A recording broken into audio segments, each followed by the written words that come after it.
Today we will study digestion in human. Okay, this is the diagram of digestive system. See. Here, nasal cavity, buccal cavity or buccal cavity, then pharynx, then esophagus, the food pipe. From esophagus, food goes to the stomach. See, from stomach, food goes to the small intestine, then food goes to the large intestine, and then through anus, the undigested food moves out. I will explain you all these things.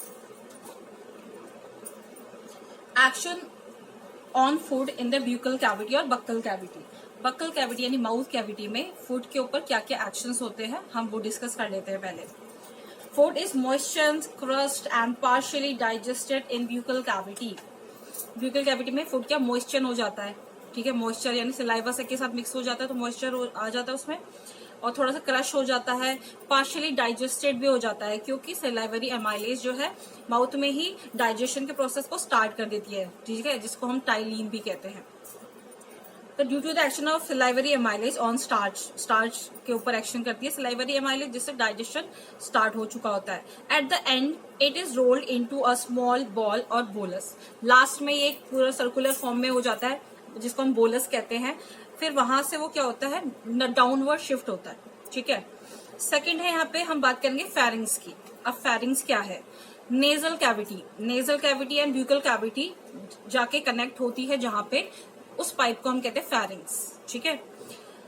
Pharynx के बारे में जान लेते हैं. It is a funnel shape common passage of respiratory and digestive tracts. मैंने आपको बताया कि ये कॉमन पैसेज है रेस्पिरेशन के लिए क्योंकि नेजल से कनेक्टेड है ये, ठीक है. तो एयर रेस्पिरेशन के लिए नोज से जाता है, तो नेजल कैविटी के लिए भी, और माउथ से खाना जा रहा है, तो इन दोनों के लिए कॉमन पैसेज है, ठीक है. At the end of mastication, the nasal chambers are closed by raising of uvula. अब जब मेस्टिकेशन हो गया, मेस्टिकेशन मैंने आपको बताया था चूइंग ऑफ फूड. जब चूइंग ऑफ फूड हो गया है तो वो रोल डाउन हो जाता है, स्वेलो हो जाता है और वो फेरिनेक्स में जाता है. तो जब वो फेरिनेक्स में जा रहा होता है तो ये चांसेस ना रहे कि वो नेजल पैसेज में ना चला जाए. ऐसे भी हो सकता है कि नेजल पैसेज है क्योंकि वहां पे रास्ता है तो वहां पे ना चले जाए. इसके लिए एक यूव्यूला है जिसके बारे में अभी आपको डिटेल में बताऊंगी. यूव्यूला उसको कवर कर देता है. किसको कवर करता है? नेजल कैविटी को कवर कर देता है ताकि जो फूड है वो सीधे फेरिंग्स में जाए, नेजल कैविटी में ना चले जाए, ठीक है. उसके बाद है opening of trachea is close by epiglottis. अब क्या है, फेरिंग्स में जाएगा खाना. फेरिंग्स के बाद जो फेरिंग्स है वो दो पार्ट में डिवाइड होता है. एक होता है ईसोफेगस, ठीक है, जिसे हम फूड पाइप कहते हैं. दूसरा होता है ट्रैकिया. ट्रैकिया में क्या है, वो फूड पाइप, वो विंड पाइप होती है. ट्रैकिया विंड पाइप है, रेस्पिरेशन के लिए है वो. और ट्रैकिया के अलावा दूसरा क्या था, ईसोफेगस, जो कि फूड पाइप है. तो खाना फेरिंग्स से सीधे सीधे फूड पाइप में ही जाए, ईसोफेगस में ही जाए, इसकी रिस्पॉन्सिबिलिटी कौन लेता है? एपिग्लॉटिस, ठीक है. एपिग्लॉटिस क्या करता है, उस टाइम पे जो विंड पाइप है जिसको हम ट्रैकिया कहते हैं उसको क्लोज कर देता है, उसको कवर कर देता है, जिससे कि जो खाना है वो विंड पाइप में ना चले जाए, वहां खाना ना अटक जाए, फिर हमें ब्रीदिंग में प्रॉब्लम हो जाएगी, ठीक है. इस बात का ध्यान ये रखता है. तो अभी मैं आपको समझाऊंगी यूवुला के बारे में. स्पेलिंग बता दें, UVULA, ठीक है. और दूसरा था एपिग्लॉटिस, इसके बारे में अभी और भी समझा दूंगी आपको. आगे है हमारा The masticated food enters pharynx in the form of bolus. मैंने आपको अभी बोलस बताया था. जो खाना हमने च्यू कर लिया है वो बॉल के फॉर्म में कन्वर्ट हो गया है, तो उसको हम बोलस कह रहे हैं. बोलस फॉर्म में वो नीचे डाउनवर्ड जाएगा. Soon the muscles of pharynx contract to push the food into esophagus. जो pharynx की मसल्स है वो कॉन्ट्रैक्ट करती है, कॉन्ट्रैक्ट रिलैक्स करके इस तरीके से खाना जो डाउनवर्ड शिफ्ट होता चला जाता है. The act of pushing food into esophagus is called swallowing, ठीक है. खाने को आगे ईसोफेगस में ट्रांसफर करना, इसको स्वेलोइंग कहते हैं खाने को. डीग्लूटिशन भी कहते हैं, स्वेलिंग के अलावा डीग्लूटिशन, DEGLUTITION. अब खाना फेरिंग्स से पहुंचा ईसोफेगस में. ईसोफेगस का शुरू करने से पहले मैं आपको यूव्यूला और एपिग्लॉटिस थोड़ा और समझा देती हूँ.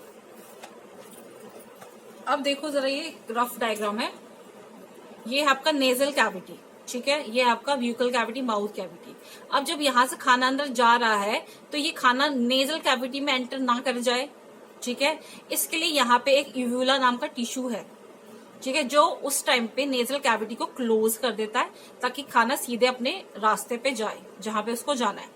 अब ये वाला जो कॉमन पाइप है जहां पे नोज का भी आ रहा है कनेक्शन और जहां पे माउथ का भी आ रहा है कनेक्शन, इस वाले कॉमन पाइप को हम फेरिंग्स कह रहे हैं।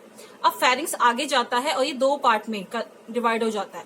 ये वाला जो पार्ट है ये है आपका फूड पाइप जहां पे खाना आएगा और खाना यहाँ आए सीधे सीधे, और यहाँ ये जो है आपका ये वाला पार्ट जिसे मैं कह रही हूँ ट्रैकिया, विंड पाइप, इसके अंदर ना चले जाए, इसके लिए यहाँ पे एक फ्लैप लाइक स्ट्रक्चर है, ये कवर है, वो उस टाइम पे उसको कवर कर देता है एपिग्लॉटिस ताकि खाना इसमें ना आ जाए। तो फिर यहाँ से ईसोफेगस खाना यहाँ चला जाता है, फिर आगे स्टमक में चला जाता है।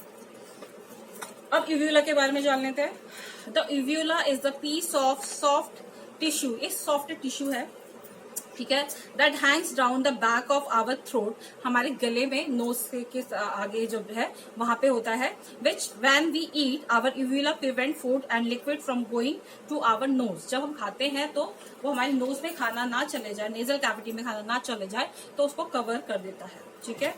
नेक्स्ट है एपिग्लॉटिस। एपिग्लॉटिस क्या है? It is a leaf shaped flap in the throat, ठीक है, थ्रोट आपको यही इसी पोर्शन की बात करें, ठीक है।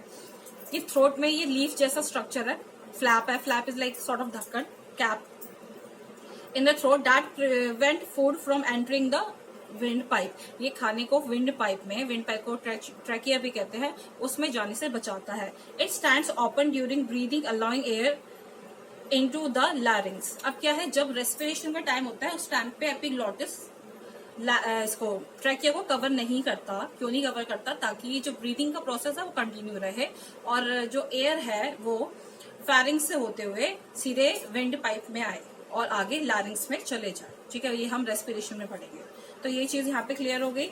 अब क्या हुआ, जो खाने पे की बात कर रहे थे हम, खाना गया था ब्यूकल कैविटी से फेरिंग्स में, फेरिंग्स ने से ईसोफेगस में। तो ईसोफेगस में क्या होता है खाने के साथ, वो पढ़ लेते हैं हम। ईसोफेगस को हम कहते हैं फूड पाइप, ईसोफेगस को फूड पाइप भी कहते हैं। Oesophagus connects the mouth to the stomach, ठीक है, ये माउथ को स्टमक से कनेक्ट करता है, ठीक है।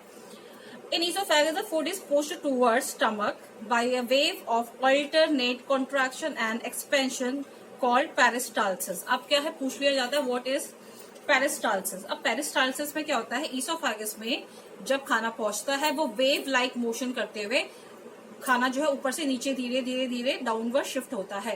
तो ये अल्टरनेट कॉन्ट्रैक्शन एंड एक्सपेंशन जो होता है इसी को हम कहते हैं पेरिस्टाल्सिस। मैं रिपीट कर देती हूँ। In oesophagus the food is pushed towards stomach by a wave of alternate contraction and expansion is called peristalsis. Okay, अब हम पढ़ रहे हैं फोर्थ पॉइंट कि अब ईसोफेगस से खाना कहाँ पहुंच गया, खाना पहुंच गया है अब स्टमक में। अब स्टमक में क्या क्या चीजें होती है, क्या क्या एक्शंस होते हैं, हम वो पढ़ेंगे। स्टमक के बारे में पढ़ लेते पहले। It is a large J shaped muscular organ of alimentary canal. Alimentary canal का ये एक लार्ज स्ट्रक्चर है और जे शेप का है, ठीक है। अल्फाबेट में जो जे शेप है वैसा ये इसका स्ट्रक्चर है। स्ट्रक्चर दिखा देती हूँ, like this, okay, J shape, okay.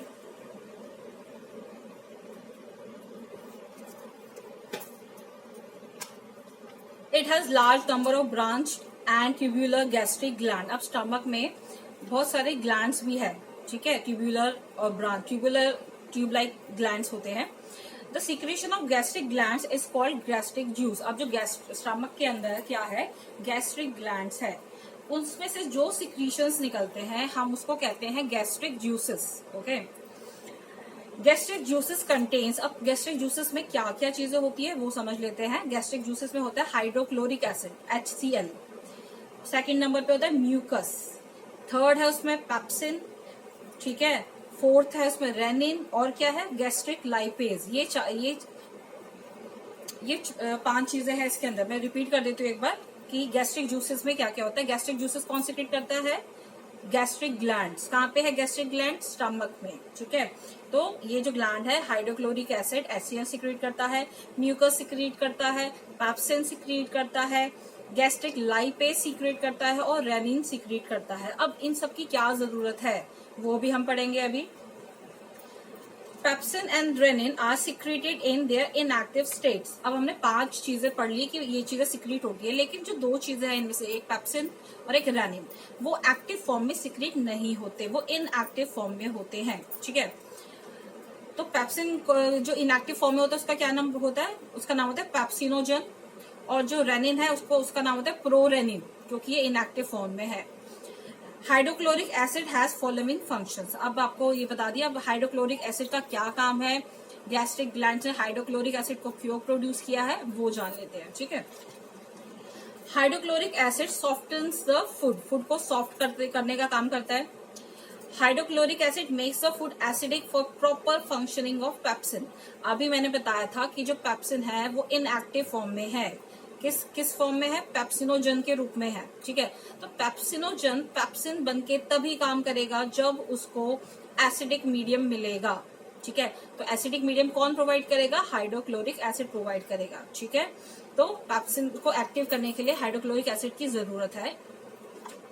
Hydrochloric acid stops the action of salivary amylase. अब क्या है, सलाइवरी एमाइलेज अभी तक माउथ में काम कर रहा था, फिर ईसोफेगस में भी काम करता हुआ आ रहा था, अब स्टमक में आके उसके एक्शन को रोक दिया जाएगा कि अब हो गया, ठीक है।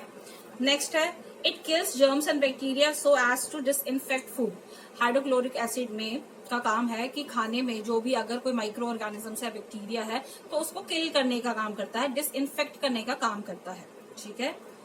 अगला काम है hydrochloric acid converts inactive pepsinogen and prorennin into active pepsin and rennin. यानी कि दो चीजें जो मैंने बताई थी आपको कि इनएक्टिव फॉर्म में है, तो हाइड्रोक्लोरिक एसिड उन दोनों को एक्टिव फॉर्म में कन्वर्ट कर देता है, ठीक है।